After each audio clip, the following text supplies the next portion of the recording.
everyone, welcome to the post-game show. That was, I don't think it could have gotten any closer than what happened. And in the end, we were at the mercy of our cards. Yep. But without further ado, go, walk away if you haven't seen it. Go watch the battle report. Patreon.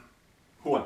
So that was the Admex Guitar victory by Overwatch on The War Bus. Bottom of turn 5. Bottom of 5. And in the end, like it was the turns, like the points kept switching around, and it was turn 5 is when you got the points. It was quite literally. So I had to lead turn 1, you had to lead turn 2. Yep.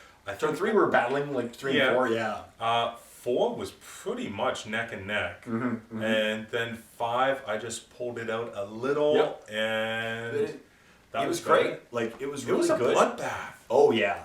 What do I think of the new Gospel supplement? As I predicted, the problem with the supplement is that it's very hard to run a lot at a low points game of 1,500 points. My core supplement, took up like 1,300 of my 1,500 points, or not even, probably about 1,200 or something. Because I did stack with knob bikers, but the problem is you have to take a mech, knobs, a war boss, 6 squads of boys, just for your core, and a Gretchen, squad of Gretchen, right? So I had 6 squads that were basically just throwaways, or 7 squads really, because the Gretchen, they had fun. Like I loved it when they assaulted in. Yeah. But 7 squads of basically throwaway things that don't even have objectives secured, and that was a problem. Yeah. But in the end, seriously, we had an epic game. The body counts were hilarious. I wouldn't have done much different because we did most what we had to do for our cards. Yeah. The new cards, I like some of them. I don't like some of them. I just find them too circumstantial. What I'm finding about them, it's probably a little bit more randomness. We were finding probably about a third of the cards we were getting, you just couldn't do anything with. It's tough to really compare that to the core set. A lot more stuff you have to do rather than just, scoot. Like say if you're Eldar, you're just scooting out to the different objectives when they come out.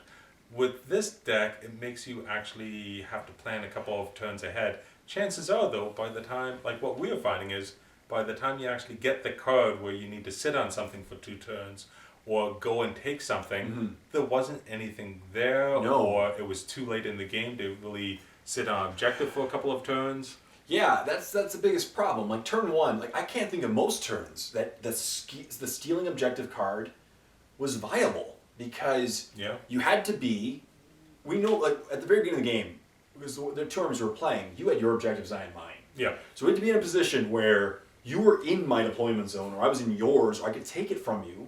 Yeah. But I don't have objectives secured, neither do you. And so we can't just jump onto each other's objective and be like, stolen! Yeah. No, faster armies like say Eldar, some Space Marines with the drop pods, different story. Dark Angels. Oh yeah, with the Raven Wings. Yeah, that'd be a different story. And the only thing though is, again, that I was picturing like it was trying to trick us into this amazing game. Like, oh my goodness, what if you got the card like sit on this objective for 2 turns? At the same time, I got the card take the objective from Dave. Yeah. But the only problem was twice I got the sit on the objective card the same time I got the same card. It was like steal the objective 2. But also sit on objective 2. You know how it could probably work is if you had to do almost like an amalgamation of a longer game and something like an APOC style game where you've got reserves coming in throughout the game, and rather than 6 turns, maybe something like 8 turns. Yeah. Yeah, to me, and like the way that we played, our game was just such a, like by the end of 3, we were looking at the table going, what's left? Nothing left, yeah. It was amazing. I loved it. Could have asked for more. That was who's your MVP? Oh, I think my... Robot squad? No, not my robot squad. I would actually go for my squad of infiltrators because they had that stink bubble. Yeah. And that stink bubble came into game effect a lot. Like it allowed me to sweeping advance the knobs by having that additional +1. It was a big deal. Your robots also, because I couldn't deal with them, and they kind of just walked across the table and they killed a lot. They killed the Ludas, they killed a few other squads. They also took a couple pot shots at the War Boss. Yeah. Me and my War Boss and the Knobs were just... Well, I was expecting your Knob squad to just come up the middle and deal with the robots, then deal with everything else. I was thinking about that, but my only concern was that by shooting them up the middle, I'd give one entire turn of vulnerable shooting, and even if I turbo boosted them, you would just light them up, and if I rolled And poorly, it's the torrent of fire. the torrent of fire. So I decided to flank you, because at least that way, and it kind of worked until I spread myself a little thin, but I had to. Yeah. And then I got, a couple battles just didn't go my way, but they ate a lot. Like, they definitely killed. Well, they probably got rid of at least Half your army. 500 points, if not more. Yeah. I mean, it was pretty significant. Yeah, and then the war boss killed your war boss. Yeah, actually, no, 600 points because Yeah. he took out the walkers too. Yeah. The walkers didn't do anything but soak up some firepower. Yeah, because they got killed by Luda's turn 1, and then the mobs turn 1. Yep. Yeah, but it was crazy. I wouldn't have done it. It was a great game. Couldn't have argued closer. Like, dude, our games, sometimes, like, Dave and I are really good a lot of time for matching up well. Yeah. But sometimes we've had a blowout game one way or the other. It happens. But this is, I don't see any closer. I had Yeah. 2 models left on the table. You had 5?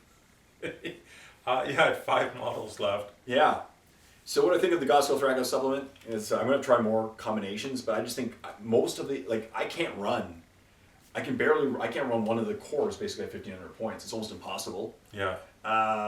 I don't know how I'm going to run it, and we'll have to maybe try larger games. It's okay. I'll try some smaller permutations, and we'll figure it out. I got to try the Coptas today. I haven't even ran Coptas ever. They were fun. And you still haven't, you moved up, got blown up. I scouted and got blown up. Yeah. Yeah, it was awesome. They drew a lot of firepower. If they passed, though, they would have been no first blood.